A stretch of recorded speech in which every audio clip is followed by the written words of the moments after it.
ಕರ್ನಾಟಕದಲ್ಲಿ ಜೆಸಿಬಿ ಅನ್ನುವಂತಹ 3 ಪಕ್ಷಗಳು ಸಮೃದ್ಧವಾದ ಶ್ರೀಮಂತವಾದ ಕರ್ನಾಟಕ ರಾಜ್ಯದಲ್ಲಿ ಜನ ಬಿಕಾರಿಗಳಾಗಿ ಬಡವರಾಗಿ ಬಹುಸಂಖ್ಯಾತ ಜನ ಉಳಿಯುವಂತಹ ಕೆಟ್ಟ ರಾಜಕಾರಣವನ್ನ ಮಾಡ್ಕೊಂಡು ಬಂದಿದ್ದಾರೆ. ಅದನ್ನ ಬದಲಾಯಿಸೋದಿಕ್ಕೆ ನಾವು ಸಾವಿರಾರು ಕೋಟಿ ರೂಪಾಯಿ ರಾಜಕೀಯ ಪಕ್ಷಗಳಿಗೆ ಒಂದೊಂದು ಎಂಎಲ್ಎ ಕ್ಷೇತ್ರದಲ್ಲಿ 40-50 ಕೋಟಿ ರೂಪಾಯಿ ಖರ್ಚು ಮಾಡಿ ಎಂಎಲ್ಎಗಳನ್ನ ಗೆಲ್ಲಿಸಿ ವಿಧಾನಸೌಧಕ್ಕೆ ಕಳಿಸೋದ್ರಿಂದ ಆಗೋದಿಲ್ಲ. 40-50 10 ಕೋಟಿ ಇರಬಹುದು, 10 ಕೋಟಿ ಖರ್ಚು ಹೋಗಿ ಅವನಿಗೆ ತಿಂಗಳ ಸಂಬಳ 2 ಲಕ್ಷ ಇರೋದಿಲ್ಲ. ಅವನು ಏನು ಹೆಂಗ್ ಸಂಪಾದಿಸ್ತಾನೆ? ಅವ್ನು ಖರ್ಚು ಮಾಡಿರೋ 10 ಕೋಟಿ. ಅದಕ್ಕಾಗಿನೇ ಕೆಟ್ಟ ರಸ್ತೆ ಮಾಡ್ತಾನೆ, ಕೆಟ್ಟ ಆಸ್ಪತ್ರೆ ಮಾಡ್ತಾನೆ, ಕೆಟ್ಟ ಶಾಲೆ ಮಾಡ್ತಾನೆ, ಎಲ್ಲಿ ಸಿಕ್ಕಿದ್ದಲ್ಲಿ ಬಾಚ್ತಾನೆ, ನಿರುದ್ಯೋಗ ಹೆಚ್ಚಾಗುವಾಗ ಮಾಡ್ತಾನೆ. ಅವನ ಜೊತೆಗೆ ಯಾವಾಗಲೂ ಜನ ಒಂದು ಬಿರಿಯಾನಿಗೋ ಒಂದು ಬಾಟ್ಲಿಗೋ ಇರುವ ಹಾಗೆ ಮಾಡ್ಕೊಳ್ತಾರೆ. ಹಾಗಾಗಿ ಒಳ್ಳೆ ಶಾಲೆ ಕಟ್ಟೋದಿಲ್ಲ, ಒಳ್ಳೆ ಆಸ್ಪತ್ರೆ ಕಟ್ಟೋದಿಲ್ಲ, ಒಳ್ಳೆ ಸಮಾಜ ನಿರ್ಮಾಣ ಮಾಡೋದಿಲ್ಲ.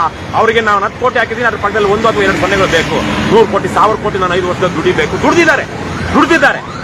ಹಾಗಾಗಿ ಅದರಿಂದ ಬದಲಾಗಲ್ಲ. ನಾವು ಅವರಿಗೆ ಶಾಂತವೇರಿ ಗೋಪಾಲಗೌಡರ ಜನ್ಮ ಶತಮಾನೋತ್ಸವದ ವರ್ಷ ಇದು. ಶಾಂತವೇರಿ ಗೋಪಾಲಗೌಡರ ಆದರ್ಶದಲ್ಲಿ ಓಟು ಕೊಡಿ ನೋಟು ಕೊಡಿ ಅಂತ ಇವರಿಗೆ ಚಾಲೆಂಜ್ ಮಾಡಬೇಕು.